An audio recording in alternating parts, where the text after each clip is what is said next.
Welcome back to Get With The Programming. I'm Chase Ingram. I'm Captain America. And along with me is Bill Grumler. Wolverine. Oh, it's been a while. Hi. What? What are you talking about? I don't know, dude. I'm in the throes of December right now. What are you talking about? Man, really? I tell you what. Like, it was literally just Halloween. I don't know what you're talking about. Halloween warp speed is a real thing. And it's even more when you have like kids and even more when you're older. Dude, I wanted summer to get here so bad. And then like I blinked and summer was gone. And I was so bummed because it's like, man, now the holidays are going to be here and I have to deal with all that crap. And now we're halfway through December. Like, it's nuts. It's absolutely nuts. I mean, I'm going to be like 150 years old before I know it. What the fuck? I don't know, man. But we are here to hit on a topic that was fantastic that came out. Andrew Hiller posted a video. He posted a video, but with the audio of this guy, Mason. Yeah. And I don't know if Mason Startup is his last name, or that's just his YouTube channel, but he's not really on Instagram. But if you guys haven't seen it, I'll see if I can actually just like pull this up. It's on Andrew Hiller's YouTube channel. And let's see. The first time Andrew's done that? I think he's pulled anybody else. Somebody where like he pulls someone else's. Yeah, I don't even know where he pulled it from, but it's called "This Is Getting Out of Hand." How long it takes? Not that you need to see that. Right. Tai Chi. But it was all about this Mason guy talking about the rise of machine work being programmed in the games, bleeding into, I don't see it as much on like, say something like classic.com, which is good. We can go through that a little bit, but training camps, I actually had to take an inter look at my own programming over the last several months. Why is that, Enduro guy? Why is that, Mr. Endurance guy? Well, we're gonna get into why that is a thing. In the and I think that something's important, and it will get into a lot of this stuff. I think the direction that we're going, but like, think of all the competitions out there. Yep. Like, everyone is following suit almost blindly. And the best line that was put in this, I mean, and his graphs are fantastic. All the information he put in there was fantastic. But yeah, totally. The opening line of the video: we don't use machines, we build the machines. You are the machine. We only have one, and we'll sort of use that. But this right here, and that was what's crazy is that was one of the things that drew me to CrossFit. I have used that phrase before to answer the question of where are all the machines, because we left the world of the Globo gym. Right. That was only full of machines, and you just sat there in an isolation cubicle of fitness and looked at the picture, moved the pin, and then did the thing. Yep. And then moved to the next machine. Yep. And the beauty of why we all left the Globo gym, whether it was to go to the garage or we were lucky enough to find a CrossFit affiliate, is because we wanted to use our bodies in the expression of fitness. We wanted to move. We wanted to jump. We wanted to run. We wanted to climb. We wanted to pull. We wanted to push. We wanted to lift with our bodies.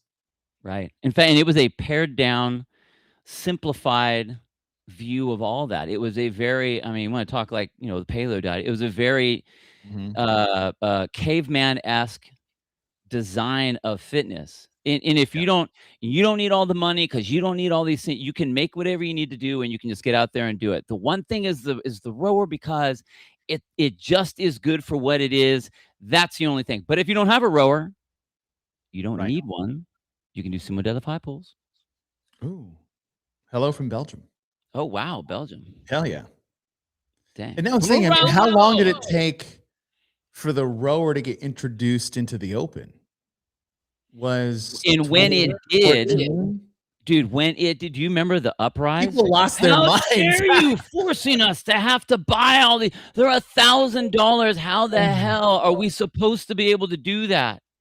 Yeah. And what's crazy now is people are clamoring, "When are you gonna put the echo The bike echo in the bike open?" in. Dude, You remember when they shut put the up. dumbbell in? Oh my What gosh. was that, 2017? Yeah.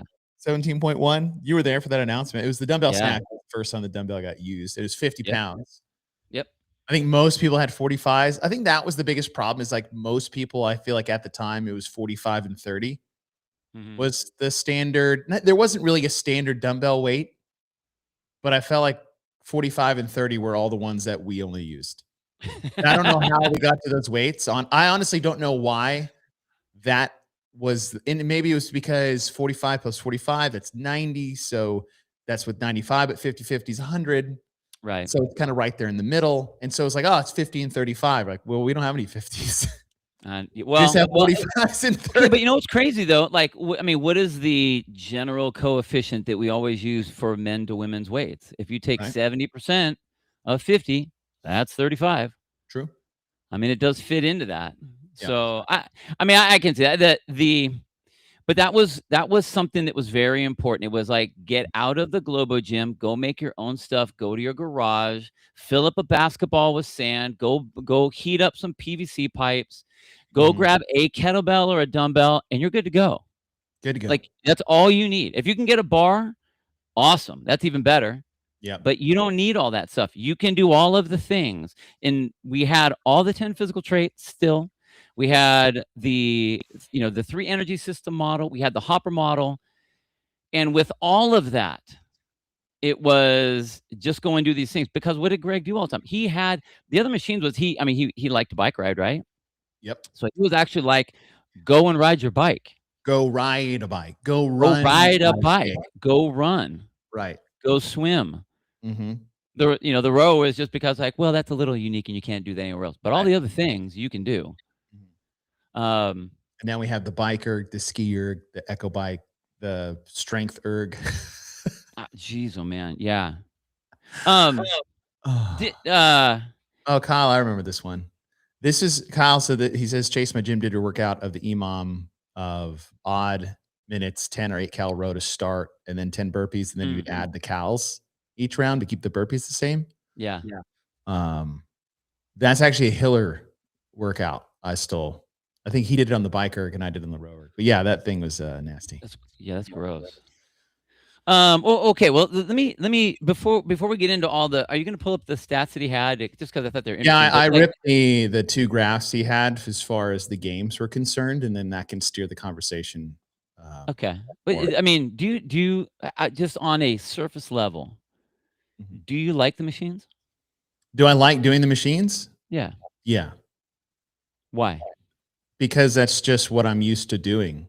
Like I was a swimmer, so if you think of like the only training I did for nearly a decade was just in a pool with no sound and looking at a black line for hours a day.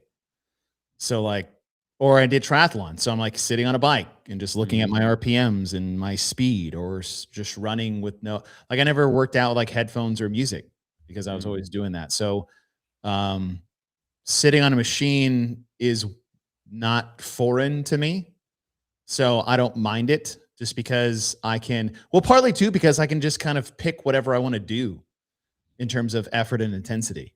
True. Okay, but what about this? What about, like, because when you started CrossFit, Mhm. I mean, your first one was Fran, right? Yep.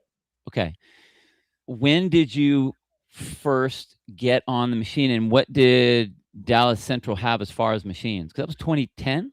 The only thing we'd No, ever that's used, 2010. 2008 was when I did, that was my first Okay, workout. 2008. Yeah, 2008. Okay. I couldn't tell you the first time we did a machine. I just know that we rode. In I would say the first workout that comes to mind that I remember vividly using a machine for was 2 workouts, Fight Gone Bad Mhm. Yeah. and the San Fran Crippler. Do you remember the I don't San even know what Fran that Crippler? is. I don't think so. It's, I wanna say it's, You just it remember either because of the name, huh? starts with it's, I think it finishes with the 1,000-meter row, but it's like 15 front squats at body weight or something like this Mm, is an old school, I don't think it's an official benchmark, but it's one of those old school workouts, kind of like old school movements, like what's that stupid movement I always put in the 12 days of Christmas workout? Oh, your uh, Curtis P's. Curtis P's. Yeah, Yeah, yeah, Sam Crippler is like the Curtis P workout where yeah. it's not really a official workout. Let me see if I can find this. Yeah, there it is. Oh, son of a It's right there. all right, let me try to pull this up. The funny thing is the thing I remember about this workout in particular, I hated it because it was body weight relevant too. Okay, yeah, sorry. 30 back squats at body weight into a 1,000-meter row. Just boom. Yeah. And I remember this is one of my wife's very first CrossFit workouts, and I'm pretty sure she got rhabdo. Shit. This is like 2010, 2011, and we're like, all right, because she had just gone through on ramp. God bless her for trying CrossFit just to date me. But yeah, I remember this. Yeah, 30 back squats at body weight straight into a 1,000-meter row. Wow. Yeah, it's nasty, dude. Definitely Fight Gone Bad. I remember that one from way back in the day. Yeah. I remember doing Jackie way back in the day. Jackie. Okay, Jackie was a good one. Yeah. What is the Fight Gone Bad is one, but there's another one. CrossFit for Hope. No, I don't remember that one. I want to think there was like a Tabata one. Tabata this? Does Tabata this have row in it? No. Is that just like Angie Tabata? Yeah. Where can I search Tabata? By the way, you guys go to wheelwad.com. You can find all this stuff. Yeah, it should be on there. Tabata this, cross the Yeah. benchmark. Yeah. Oh, it does have a row. Shit. Yeah. You know, what's weird is that was a Jeopardy question. I got that one right. I should have known that one. How terrible it's of me. Tabata row into Tabata. Okay, so yeah, it was Angie with a row. Yeah. So Tabata row. Yeah. Tabata air squats. Yeah. Nice.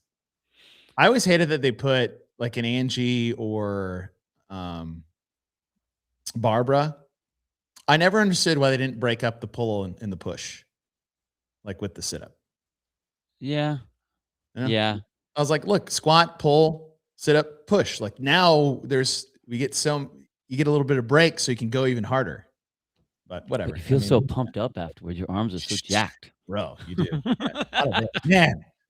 Okay, so yeah, those are the ones. But it was in this setting, or the way, I mean, name every one that we just threw out there. Jackie, Sandframe Crippler, this, Fight Gone Bad. The row in all of those, once you got to a certain level, like it wasn't just sit back and zone to it. Mm-hmm. Right. It was a relevant piece of the puzzle. Versus, what this whole type of conversation is that it's now just being used as a, I don't know, crutch or a filler. cop-out, a filler. Yeah. Yeah. Well, and we said that, when you said, "Hey, let's do this show," I was like, yeah. My initial, and I think about this all the time because I feel that a lot of gyms think that they are a good gym or a bad gym because they have all the machines.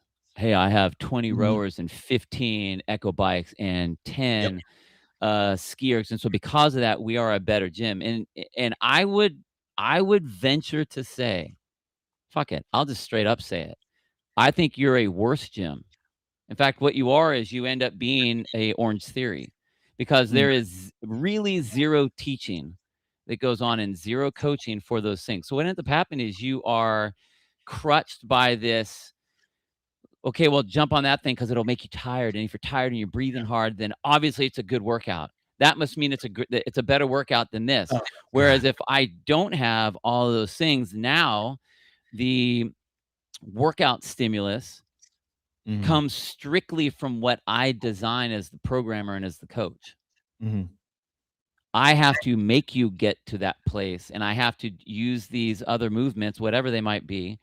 And it's not like it's like when people would say, "Look, well, when do we run?" Well, if Right. you're doing all these things, you don't need to run, just Mhm. like you don't need to have these machines. I can do power output. I can do long duration cardio without any machines. Right. Right. But I think a lot of people, they just don't. They it went from, "Holy shit, I can't believe we have a couple rowers here now. Yeah. Like, how awesome are we? That's so great," to, we get to do these fun, like, this opened up another door of things we can use to, Mhm. now that's all we do because I really don't wanna teach anybody anything. Get on the Right. rower and do this, and then you're gonna do some burpees. Well, okay, well, what coaching did I just do? Mhm. I didn't. I should go get a job at Orange Theory. Right. Or you're appealing to this new wave of I like what you said there because too many people are saying this and they're like, "Oh, we're doing CrossFit, but we just want you to get a good workout in." Yeah. And when I hear that, it's not even just coaching, but they refuse to like acknowledge it's like you're not doing CrossFit anymore. Like whatever you think you're doing with CrossFit is like, "Oh, no, it's still CrossFit. It's still no, it's not. No, it's not." Right. Right? And so Right. when you start appealing to this the new mass mentality of oh yeah, well if you run basically like a high rocks class, of course everybody's getting a good workout in. They're not sitting on the couch. That is a good workout, but relative to what we know as a great workout through CrossFit's methodology, Right. right? Just because you're varying your movements in machines and like just whatever you think you're doing out there, that's not what the grassroots CrossFit movement is supposed to be. And there's too many people No. that are straying so far of that, thinking they're holding center, and they're not. Like a lot of these programmers I see out there that are doing affiliate programming, that are camps or mass programming, they just like have this whole mess of stuff because they think people just want to get a good workout in. I was like, you dictate what a good workout is to the person. I don't give a shit Mhm. what that person thinks is a good workout. They're there because they don't know. But you're going to cater Right. and kowtow to these people for the sake of, well, I don't want people to get bored or people don't want to do high skill gymnastics or heavy lifts. I'm like, I don't give a shit what they want. You have to be able to present what a great workout is despite what their wants are. You need to get them what they need. And too many people If cater to the wants. Like children, my children want all of these things, but I only give them what they need. Every once in a while, they'll get what they want. You want a candy, like you want some, all right, whatever, right? Like, let's live Yeah. life. Hey, let's do an hour-long burn machine session and just like, let's just sweat sesh it out. But we need to understand that like this isn't the way. This isn't the CrossFit way. No, no. It is, that would be like going to a top not a CrossFit affiliate Mm. is supposed to be a top-notch expert movement and fitness, uh, facility, Yeah, place, right. box, whatever. Um, that would be like going to a top-notch barbecue place and saying, "Yeah, but I really want sushi here." Yeah, Right. but I mean, cool, you'll sit here and pay for that, like, awesome, but, like, we don't do sushi. Mhm. We don't do that. We do this, and the reason we do this is because we're really effing good at it, Right. and we believe in what it is. Mhm. Like, I don't have a problem with high rocks, I when have people wanna 0 do a high rocks problems with high class, rocks. I don't have a problem with that because what it does, if you are doing it like, to me, like, that's just rebranded. That's literally rebranded, CrossFit Endurance is all that is. That's all it is. You're gonna do CrossFit 3 times a week, and then you're gonna do some running the other 2 times a week with a group. Right. Like, there's your high rocks class. Yeah. They did it back in 2008. Like, Mhm. cool, awesome. Um, that you can have a CrossFit, Mm. with a bias to it, like, okay, I get it. Sure. But to skew away from it and think that that is the center of what you need to do is wrong. Mhm. Now, the problem is that when we see it usually how this is how it goes, and this, like, we see something in the games, Yep. and then someone in another big competition will like play with it, and then people in the gyms will try to use it. Okay. Yeah. And it'll kind of filter down like that. And usually as it does that, as the affiliate owners that are doing it in their class, they have the bigger gyms, they have some of these machines and they put on their local competitions. That's when they are programming these things into their local competition. Because why? Hey, look what we did. Yeah. Look at this cool one we did with all these machines, and bet you guys couldn't do this because you guys didn't have this machine or that machine or this machine or that Yeah. machine.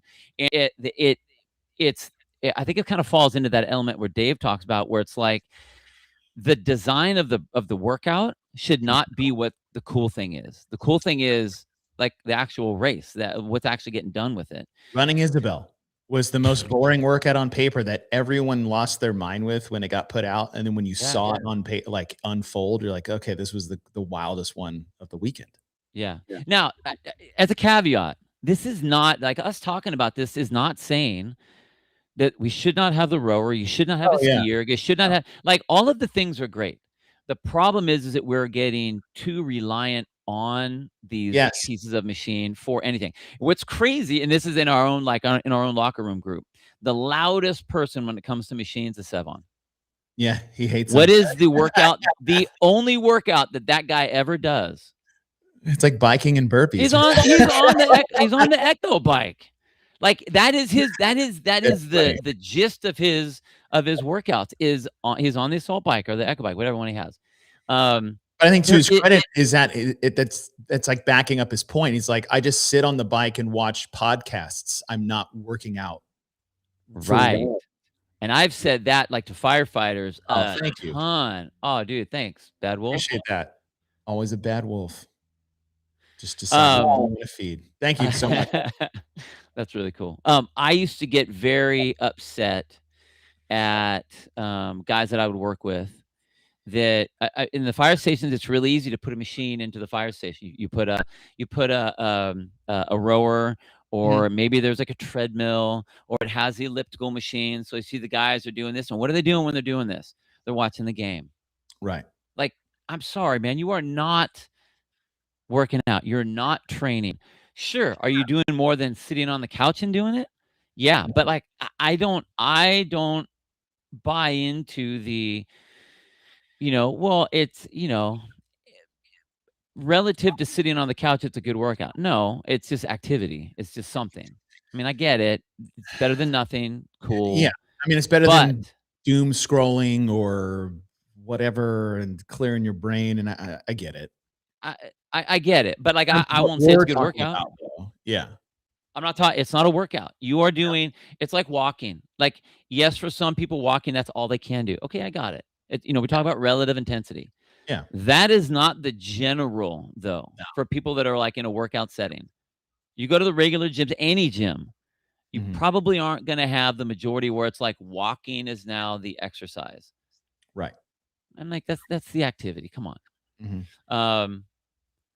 But like, okay, so if we start talking about the machines, why do people? What would be the general reason why people would use them? Like, why would you program any machine, anyone, a rower, a skier? Like, what? Why would I, or why do we see people doing it? No, why would you, as a programmer? I mean, I know why I do it, but like, why would you program a machine into a workout? Or like, what's the point of using? Like, for you, what would you use it for? The only thing I look at machines for is doing a monostructural element to like bringing that modality into the workout.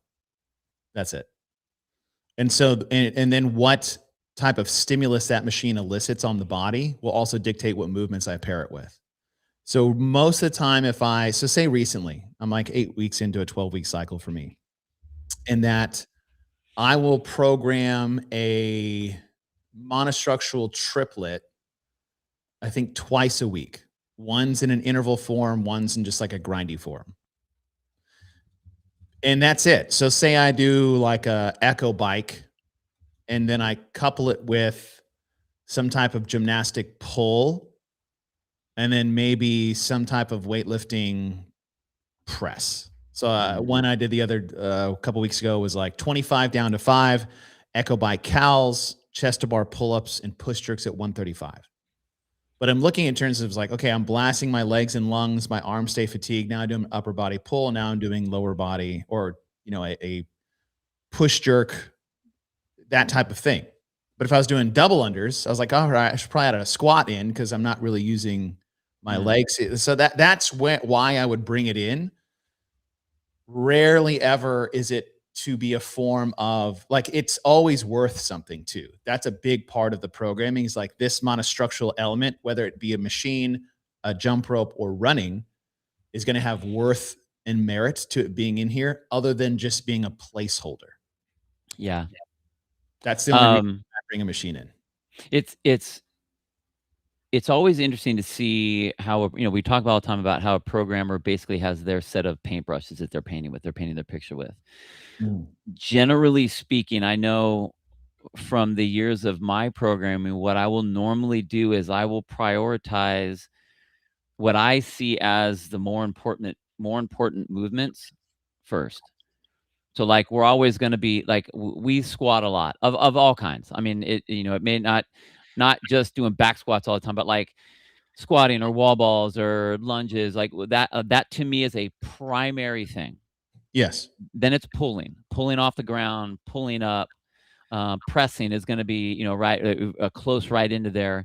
Mhm. Midline stability is gonna be right after that, and then so I'm always kind of building from the center out, and Right. then obviously, like, I'll paint on um, the the metabolic conditioning-ish piece kind Mhm. of in that, which I think as a good programmer, you can do like, we can do metabolic conditioning with a barbell. Right. It doesn't mean running, it Yeah. doesn't mean machine, it doesn't mean but what I use those for are like, okay, let's get some variance on this stuff. Mhm. Like, sometimes I don't want everyone to go out and run a mile. I'd rather them just be able to do, either 500s or 1,000 or whatever, like so I can kind of keep everyone localized. So Right. I'm not getting people scrambled all over the place. I mean, Mhm. another thing, it like literally would be classroom, like maintenance and coordination, logistics, Yeah. Yeah. how you're running everybody. Right. Like, I don't think that the majority of gyms are out there that have, if you have a 20-person class, that every single person is going to get their own machine. Right. Some will, but not everyone. So it ends up, what I like and what we do a lot with our gym is we'll run them. I use the rower mostly as a sprint Okay. majority of the time. I occasionally will get on the long, but those are like the Sunday ones or something like that. But usually it's going to be interval sets. Yeah. you know, 500 meters or like max calories in 2 minutes or max calories in 4 minutes. And then it's paired with whatever, so that Mhm. I'm able to kind of rotate my people in. So it's, logistically it works that way. But Yeah. I see it as an accessory movement Mm. rather than as a primary movement, I I think. like that. Yeah.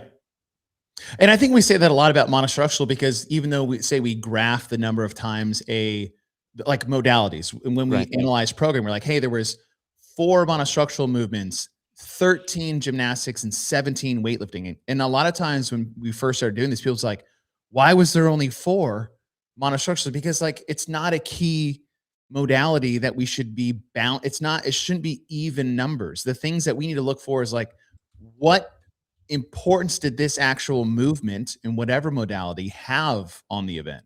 And a lot of times when you say look at the CrossFit Games for an example, is that you'll have that long monostructural test to kick things off, the run Mhm. row run kind of a deal. And it's like, yeah, we programmed 2 monostructural movements and they were huge pieces of the puzzle.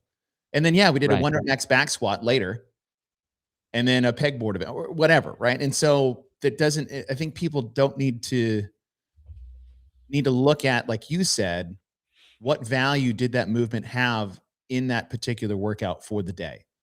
And I Mm. think making sure that, when I'm looking at it is like, does that need to be, say the machine need to be the key piece of the puzzle? No, I look at it as like it's going to matter because you don't want to program something is like, all right, do this, and then you say, and then chill on the machine. How many times do we say that? Just like this is why we We hate we said final. that a lot during the semis this year. We did. Like, And that road didn't mean anything. yeah, and I This think didn't mean anything. The so ski many didn't mean people were anything. guilty of that. Yeah.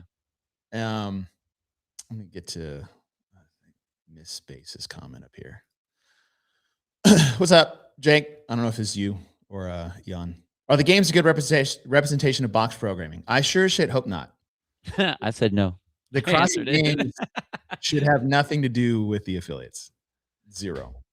Right? And the affiliates should have their programming should have nothing to do with the CrossFit Games. Right. It's not the same thing at all. That's a good question. Because like you said, a lot of people's like, oh, they did it at the games, we'll do it in the box. I'm like, yeah, every once in a while. I mean, after the Capitol, I was like, we're going to program a big D Capitol.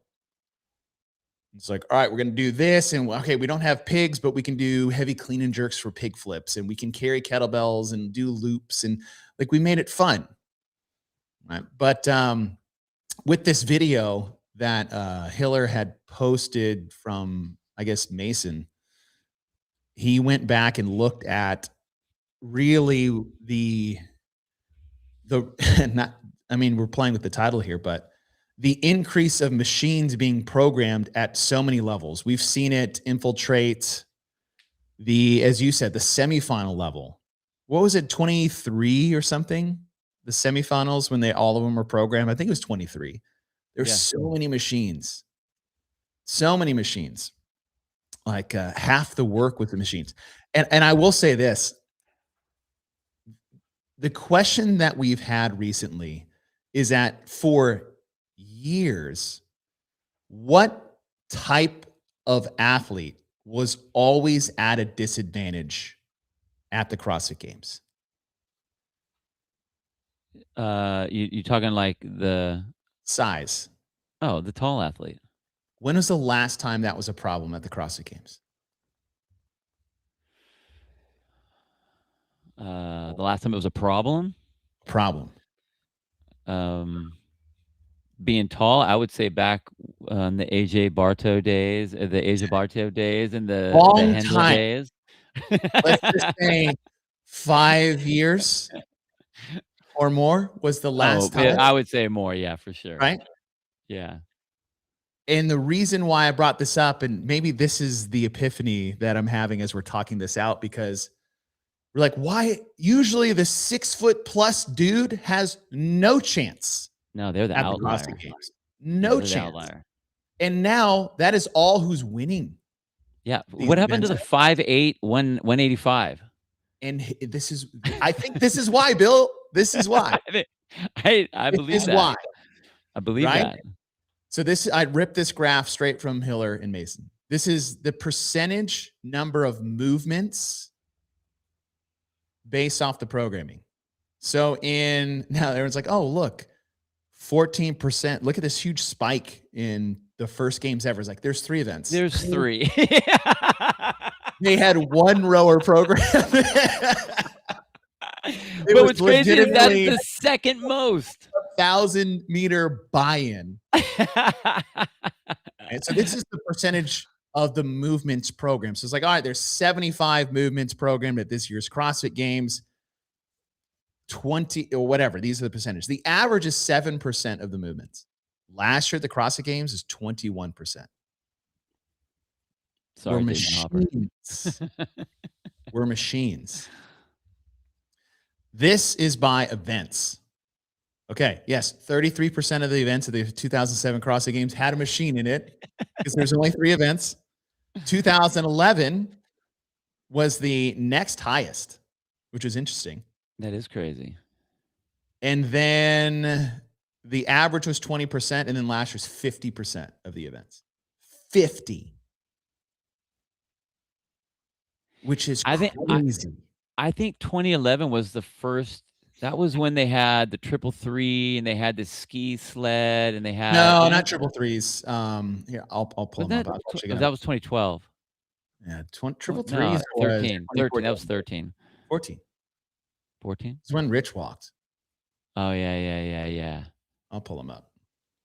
What was 2011? Oh man, that was like the sled rope. It was the 10-to-1. Was that the bike with the killer cage? Killer cage. It was see this. Okay, so ocean swim, dog sled, double unders. We had the killer cage. So you have the what was it called? What bike was it? The Watt bike. The Watt bike. The Watt bike. Then the rope clean. That one was super fun. Skills. L sit, softball throw, handstand walk, chest bar pull up, snatch, jug carry. The end had the calorie row. So I think they're counting each event in the final as one event. So I don't know if that's exactly fair. Yeah, because it doesn't really That's look like it, huh? technically three because they had to start Yeah. over each time with the row, right? The N1, the Oh, yeah, N2, yeah, I got you. Yeah. So I think these are a little skewed in terms of the percentage number of events because there were only so many events here. Yeah, that seemed weird. That did not I couldn't figure out what ones were on there. That again, that reads differently. So whatever you think this outlier is, and this is good for context. Yeah. This even makes 2025 even more crazy. Okay? In 2007, there was one machine programmed, once, and it was a 1,000-meter row buy-in that nobody rode hard on. Because nobody could do the 125 pull-ups that were programmed in that. Right, right. And then in 2011, there was only 2 machines actually programmed in 2011. One was the bike and one was the rower, but the rower was programmed for 3 of those events. So technically 4 of the scored events had a machine in it. But Right? there were 2. But it wasn't. So Yeah. these are all 50% in 2025. That's wild. It's wild. Wild. Okay, so all right, rower in event 1. Okay. Day 2, runner. I mean, so I think it originally Mason's like, if you want to count the runner as a machine, I'm like, bro, it's the most counted machine. Right, Especially right. when it comes to size being an advantage. Ski erg, bike erg, echo bike, 5. It's crazy. And think of everything that the great point that he made is like move all of these machines in the events, and there'll be no change. That was a great point. That was a great point. That was the one where I was like, holy shit, you just blew my mind. Yeah. And he's right. Take all these machines, all of these guys, and just, all right, move the ski erg over here, move the echo bike here, move the rower here, move the C2 bike here. Nothing changes. But then he's like, what if this was thrusters and this one was clean and jerks and this one was front squats and this one was, he's like, that will change. Who wins that? Especially depending on the volume, the weight, and the reps that you do. So that was a big, I was like, oh, dude, that was really good. That was You know what, something that, my least favorite phrase in CrossFit right now. I know, I hate that. I hate it. It's such a cop-out. That is, let's cater to the mediocre. Right, and I get it if there's a backup to the phrase of they're afraid to snatch, therefore will use the dumbbell. But I hope it's with the intent that their ass will be snatching in 6 months because you've broken down that stigma of them not wanting to do this. That's the whole point. There's people in our gym that will never handstand walk, but they will do the training, the practice, and I'll program it. And they'll do all of those things to train the body for that. There's people that will never get a muscle up. There's people that will never pick something, whether it's injury, skill level, or strength. It doesn't mean you don't do it. I get the idea of like, just bring them in. And if you want to create a separate program that's a funnel system or a farm system to get them here, but everybody should be trying to get here. But now here is so small and we're so hyper-focused on widening up the let's just get a good workout crowd. And then you dilute the programming, you dilute the coaching, or you don't even leave enough room for coaching because you put so much bullshit in there. including just Machine Gate Fest. I think a lot of that. Okay, the tough thing about a CrossFit affiliate owner is that you're wearing 2 hats at the same time. So you are a coach and you're very proud of yourself being a coach. Like that's an important, like I'm a coach. Like Right. I consider myself a coach. I will help people get better. That's what I do. Mhm. Um, but then at the same time, there is a element of customer service within your gym. And you Right. want to have people come into your gym, right? And how many times have we had the whole thing? Well, you don't want that because you don't want to scare people away. I mean, shit, that's the thing that Frank says all the time.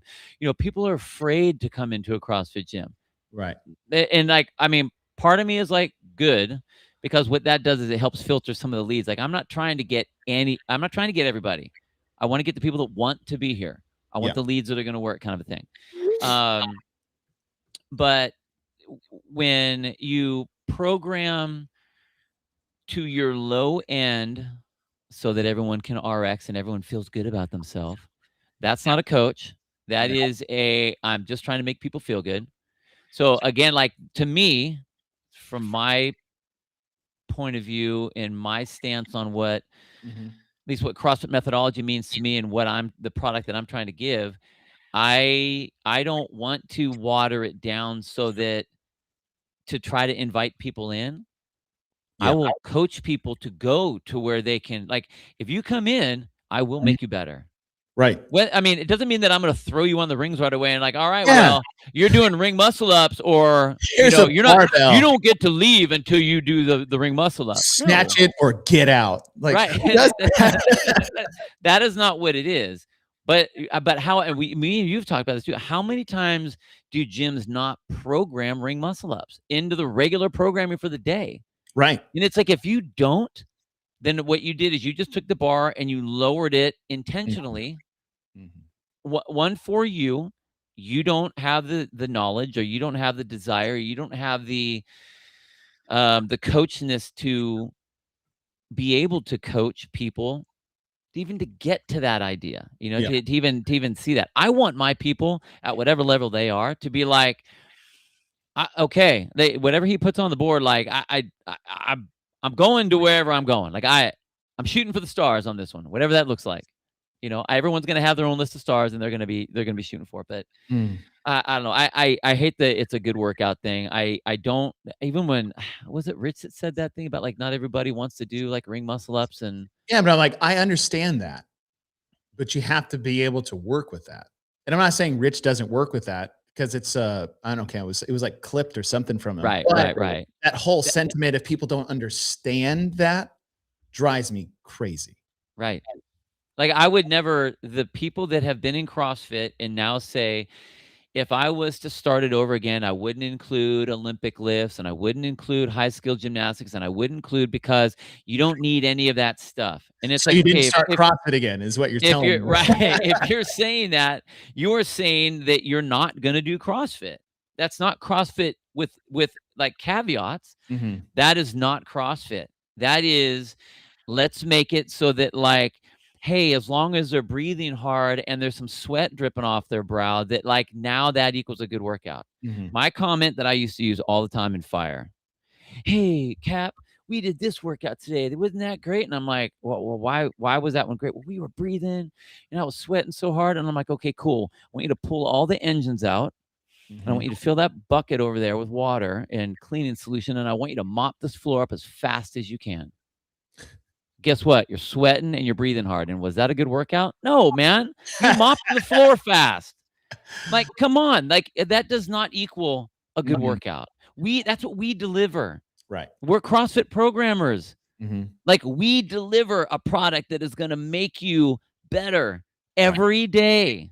We Right. will take you from wherever you are, not Mhm. start you at, you have to come in at this level. You come in at any level, and we'll start you there, and we will always push you up and get you up, not just push you up. Like, we will help you to get better than what you are every single day. That's what we do. Yeah. By design. Right. Not by lowering the bar to mediocrity to not wanna scare you and not wanna make you feel bad, and Right. This is the place, like, strip the ego bullshit, man. Let's have some fun. Let's play. Let's move. God, let's move. Movement for the sake of movement is not equal. Me sitting on an Echo bike for a 50 cal buy-in is nowhere near the movement quality and bang for my buck as light dumbbell thrusters or wall ball shots. Yeah. Like, it all has its time and place. We're not saying, like, don't program machines anymore. No, no, Have no, a, have no. a whole machine day. I know a lot of gyms that do that. Hey guys, Sunday, it's going to just be, it's like High Rocks Day. Great. Go Yeah. long, sit on the machine. You don't need to kill yourself on a Sunday. We got Monday coming up anyways. But it's a lot more enticing. It's like, oh man, I don't know if I want to do hang squat cleans for 21 reps. What about that? What about a cow row? And when we only had rowers in the gym, we're like, well, we can't program a rower twice in 1 week. That's crazy. Yeah. So what are we supposed to do? Is like, I don't know, everything else that we've been doing since this whole thing started: squat, push, jump, pull. You talked about a flex of a gym having like 1,000 pieces of equipment or machines in their gym, bikes, rowers, Yeah. skiers, whatever. It's like, yeah, that Yeah. looks cool. And I get it, depending on the gym that you have, like, and you offer, if you offer different things than CrossFit, also okay. But don't sit there and tell me you're doing CrossFit just because you're getting a good workout. You're not. The biggest flex in my day was the number of GHDs you had or ropes. Climbing ropes? Yeah. Yeah. That was the flex. You're like, you got 5 GHDs? We have 2. One of them's been broke for 7 years. The foot pad split, and we have to like turn it, and then every 10 reps when it like sticks again, we just got to take it down and turn it again. And we'd fight for the good one. And then the good one became the bad one because it's the only one we used. Right, And right. and then we finally had to call Promax and be like, hey, do you guys still even make these things? Hello, you guys still around? Are you guys in business still? And then it was a rope. Like I would say that the biggest flex you had as an affiliate owner is if you had ceilings high enough to hang a rope from. Yeah. Not, we got 10 rowers, 10 bike ergs, 10 ski ergs, 10 Echo bikes, and we program these things every day of the week. And then the bigger flex was how fit you were relative to your peers, how fit your gym was. That's why the Open was so fun for us. It wasn't just we knew who the top dogs were, but it's like, listen, yeah, we got 5 or 6 that are going to regionals. We also got 2 teams, and all of our members did everything as prescribed except like 2 or 3. Like, those were the flexes. Yeah. How fit everybody was getting. Yeah. I always, and this is, I am very grateful that I started my CrossFit time at the very beginning of CrossFit. Like in the beginning, when it was, you don't need anything. Like, you don't need the push in the early 2000s was get the hell out of the regular gym. You don't need any of that shit. You don't need any of it. And I still hold on to that now. Like, where I really will be like, I guarantee you that if you have me and 2 milk jugs, I will get you more fit than if you go to that gym that has all the machines and all the shiny, sparkly things. Yeah. I will be able to do that because because that was the whole thing. What Greg did was the machine dumbed down fitness, because you didn't have, like, you can't fuck up a machine. You sit on a rower, you can only pull it back. Like, you can't go sideways. Like, it doesn't do anything. There's no there is 0 learning and growth on a machine. Sure, okay, I get the fitness and the power. Okay, I get all that. But as far as your body as a system, like, you're just not, there is nothing to learn from that. But what I'm able to do without those things, if I take those and I push those to the side, all the machines, I am now making you move. As the coach, it's forcing me to really manipulate you and get things so that you are able to do the things you're able to do, to get all of the stuff that that one thing could do, plus add all these extra things on top of there. Man. Soccer floors. I've Ha! Bill's gym Sorry. a handful of times. Not once have I used a machine. You're saying you are supposed to run a lot. Right. This is why the video was so great to me. And if you guys haven't watched it, go watch it. It's the Hiller's second video he just posted. He just posted some one, was it today? And it was with this Mason guy. I watched it again today just to recap what it was. And the whole, like, you guys got to remember the whole reason why we left the Globo gym was to leave the machines behind. And the whole point of CrossFit was constantly varied functional movements. There's no machine in the world that falls underneath that category of functional movements. Not one, not a single one falls in that category of functional movements. Now, high intensity, listen, if you do echo bike sprints or row sprints, and they talked about this, is like you get a splash of intensity that is unique stimulus to anything because you can go so hard. And that's great. But constantly sitting on a machine, you know what we used our machines for most of the time at my gym was for the injured people. Yep. I can't run. I can't run. All right, you can go row. Oh, I can't squat. I'm like, all right, you can go bike. I can't do something upper bodies, but I can do low. It's like, all right, do the skier. We had 10 rowers and then 2 bikes, 2 ski ergs, and like 2 echo bikes or something. That's it. Mhm. Because we never used the other machines unless it was regional training. It's like, hey, these are going to be programmed every once in a while. This select group that is training for something like that, okay, we'll use this on a Saturday at a special time that we can use the 2. But other than that, no. And well, yeah, Kyle, that's kind of what we're talking about, right? What are your thoughts if you're unable to run a lot? Then yeah, you default to row, but row isn't the priority, or bike or whatever it is, especially if it's injury or it's weight or something like that, right? But our machines were for those who could not do, not what we only did. And I by no means think that running and rowing are the same. no, they're not even close. Not even close. Like if you're gonna, if you have to go run, whatever the running, unless it's like, you know, like Mhm. like all out 400s or something like that, if you're running the row equivalent to that, the sandbaggery that would be happening. Yeah. You know, that you're like, cool. I never let people. It's like, can I row instead? I'm like, no, absolutely not. It was only if you were hurt. It's raining outside. I was like, I don't care. There's no lightning. You're going to be fine.